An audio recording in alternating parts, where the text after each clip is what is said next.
สบายดีพี่น้องเด้อมื้อนี้ก็แดนสตอรี่สิได้มาอันนั้นร่วมกับพี่น้องเด้อเกี่ยวกับฟ้องเกี่ยวกับรายการของข้าพเจ้าเนาะที่ได้ลงอันนั้นคลิปเกี่ยวกับเกษตรหรือว่าเกี่ยวกับธรรมศาสตร์เนาะเกี่ยวกับนี่แหละบ้านเมืองเฮานี่แหละก็เพราะว่าข้าพเจ้าเองนี่เฮ็ดธุรกิจเกี่ยวกับเกษตรเด้อพี่น้องเด้อเฮ็ด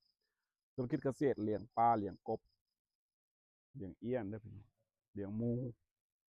เลี้ยงเป็ดเลี้ยงไก่ก็พอได้กิน แต่ว่ามื้อนี้ก็สิสร้างเป็นคลิปหนึ่งให้พี่น้องเบิ่งเป็นแรงบันดาลใจเป็นอันนั้นความรู้เนาะ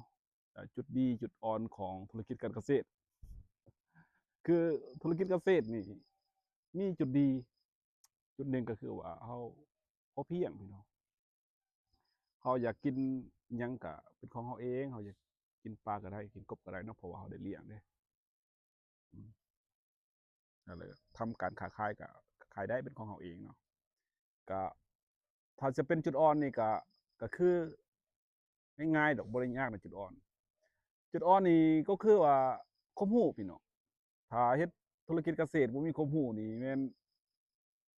เป็นไปบ่ได้เด้อโอกาสจะล้มเหลวโอกาสจะย่อท้อหลายเพราะว่าความรู้นี่หนึ่งนี่การดูแลรักษาการเลี้ยงเนาะก็เป็นความรู้การผลิตการเพาะพันธุ์อันนี้จะเป็นความรู้เนาะแล้วก็การตลาดสำคัญเราต้องมีความรู้เราผลิตเราผลิตแล้วเราต้องมีตลาดถ้าว่าเราผลิตแล้วบ่มีตลาดก็บ่ได้แต่ว่าเรื่องธุรกิจเกษตรนี่การตลาดนี่มันง่ายพี่น้องมันบ่จำเป็นต้องมีหน้าห้างเรามี Social Media คือยุคสมัยนี้ก็สบายเราจะขายทาง WhatsApp ทาง Facebook ทาง Instagram ทาง YouTube ก็ได้เราขายได้เบิดเพราะว่าธุรกิจเกษตรนี่ก็คือว่าเราผลิตอยู่จุดนี้เนาะพี่น้องแต่เราสามารถขายอยู่จุดอื่นบ่บ่จะเป็นแบบหน้าห้านย่อยทั่วไปนะเรานำเข้าสินค้าจากบนอื่นแล้วมาขายอยู่กับหน้าห้างของเราอะนะแล้วก็เอาคนบ้านเรามาซื้อแต่ธุรกิจนี่จะต่างธุรกิจเกษตรนี่จะต่างเราผลิตจุดนี้ไปขายจุดอื่นก็ได้บ่จำเป็นเราต้องมีหน้าห้านมันจะมีถ้าว่าเราเลี้ยงหลายเลี้ยงแบบระดับเจ้าสัวเขาเลี้ยงระดับอันนี้เขาคือว่าข้าพเจ้านี่เคยอันนั้นอยู่บริษัทเลี้ยงปลาบนหนึ่งมันจะมีพ่อค้าคนกลางว่าแต่มันใหญ่นี่เขาโทรหาแล้วแหละว่าแต่มันใหญ่เขาโทรหาแล้วว่าปลาใหญ่แล้วบ่กบใหญ่แล้วบ่มาเอาลูก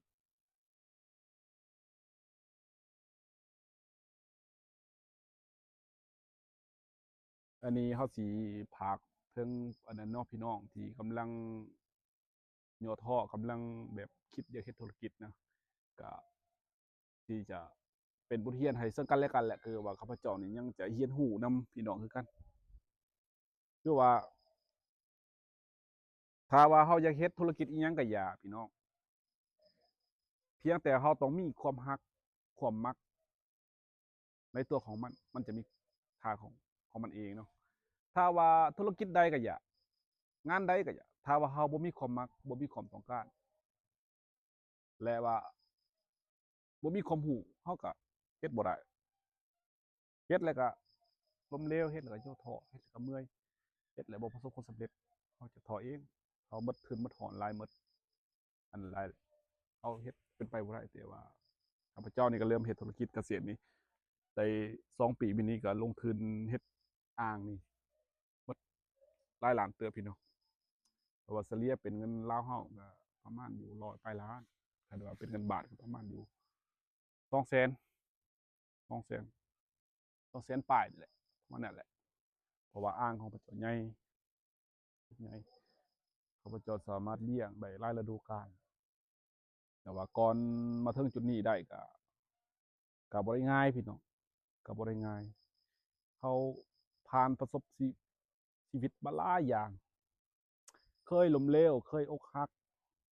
อืมเคยไปเฮ็ดงานลูกจ้างบ่อนอื่นเคยไปเบิดทุกอย่างเลยแต่ว่าตั้งแต่เราเรียนจบมานะจนฮอดปัจจุบันนี่ก็เราคิดเบิ่งว่าการที่เราเป็นลูกจ้างนี่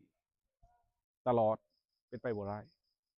แต่ว่าในช่วงระยะใดสักหนึ่งระยะที่เฮามีความต้องการอยากได้เงินนำเขาก็แม่นโอเคเฮ็ดได้แต่บ่ได้หมายความว่าเป็นลูกจ้างนี่มันบ่ดีพี่น้องดีเป็นลูกจ้างนะแต่ว่าเฮาเป็นลูกจ้างคนอื่นนี่เฮาจะเฮ็ดตลอดบ่ได้เพราะว่ามันเป็นงานของคนอื่นมันเป็นระบบของคนอื่นคือข้าพเจ้าเคยเฮ็ดเวียกของเรื่อยเคยเฮ็ดเวียกก่อสร้างส่วนมันมีโครงการส่วนมันมีงานส่วนมันมีไม้ส่วนมันมีเวียกเขาก็เฮ็ดได้ถ้าว่าเวียกมันหมดเขาก็หมดเขาก็หยุดพนักงานปลดพนักงานออกเขาก็อ้างว่าบ่มีงานเขาก็เลาะหางานใหม่นั่นแหละปัญหาคือข้าพเจ้านี่ก็เลยคิดว่าอยากลงทุนเฮ็ดธุรกิจการเกษตรเพื่ออายุของเฮาในมื้อหน้าเฮาเฒ่าเฮาแก่แล้วเฮาออกเฮ็ดงานบ่ได้เฮาไปเป็นลูกจ้างคนอื่นบ่ได้แล้วเฮาก็เฮ็ดงานของเฮาเองเฮาก็ดูแลงานของเฮาเองพี่น้องแต่ว่าคลิปนี้นี่จะเป็นคลิปสร้างแรงบันดาลใจพี่น้องเด้อแล้วก็จดจำ2ข้าพเจ้าเองเด้อที่ได้ลงอันนั้นคลิปเกี่ยวกับเกษตรตลอดเพราะว่าในมื้อหน้าข้าพเจ้าได้ลงเกี่ยวกับวิธีการเลี้ยงวิธีการเพาะพันธุ์สามารถโทรหาสามารถเสิร์ชหาเฮาทาง Facebook ก็ได้ทาง Facebook อัตแดน KSNG แล้วก็เบิ่งหน้าโปรไฟล์อันนั้นหน้าปก2นี่ก็ได้พี่น้องแต่ว่าตอนนี้ก็ขออภัยพี่น้องเด้อที่ว่าเฮาเฮ็ดคลิปก็บ่ทันงามบ่ทันเก่งเนาะเพราะว่าเฮากำลังเรียนรู้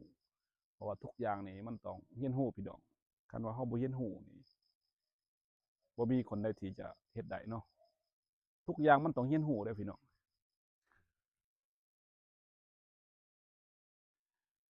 เอาสำหรับคลิปนี้ก็เอาส่ำนี้ก่อนเด้อพี่น้องเด้อ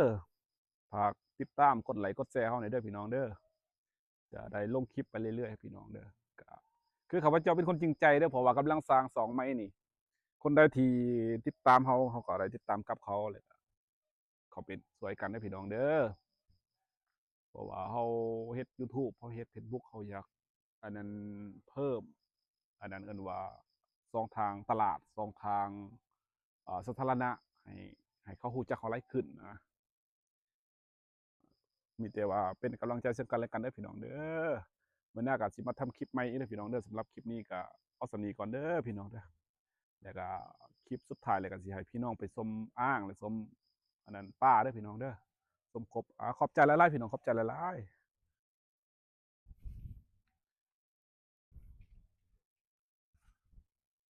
อันนี้เขาสิเกลือป้าให้พี่น้องเบิ่งปลาดุกเขาเลี้ยงประมาณอยู่3 เดือนประมาณ1,000ป้าย1,000กว่าตัว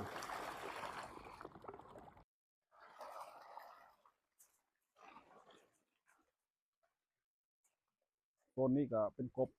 บเลยค่อยเกลือมกันหน่อยเด้อพี่